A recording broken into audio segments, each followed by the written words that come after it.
we're up in Yorkshire working with Thornhill Community Academy, which is the school that was featured on the programme Educating Yorkshire.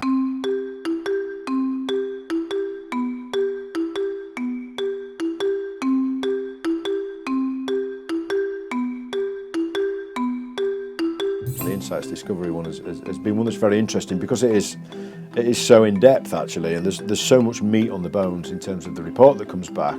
But I read mine and looked at the predominance of sunshine yellow and fiery red and thought, yeah, do I change or do I carry on but being aware and acknowledging the way that I am and the way that other people will perceive me, or do I make modifications and potentially dilute my effectiveness as a leader, knowing that the other colours and the colour energies are represented throughout the rest of my team. Is the way I'm being, is that absolutely helpful for everybody? The way I go about things, should that be different for different parts of the lesson? And I think absolutely should, yeah. So I think it helps. It's helped me to kind of assess where I am and assess where I want to be and what do I need to do to get there. When you're looking after a team, you really get to stop and think about yourself and think about, okay, what do I do well?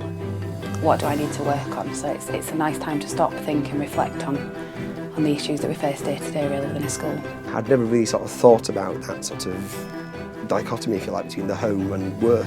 And again, the weird thing is you find yourself thinking in colours. It's useful to have that going on in the background in your head and sort of analysing your behaviour almost in real time.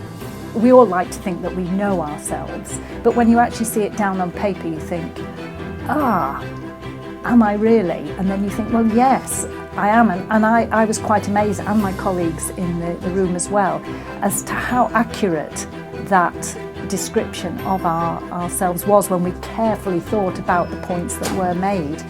But it also polarised for me where I stood on the wheel and the advantages of my personality and how I can use that, but also, more importantly probably, how I have to adapt my personality to work with the other members of the team, and I thought it was incredibly useful from that point of view. You should be constantly looking at yourself and how you operate, both as an individual and within your team.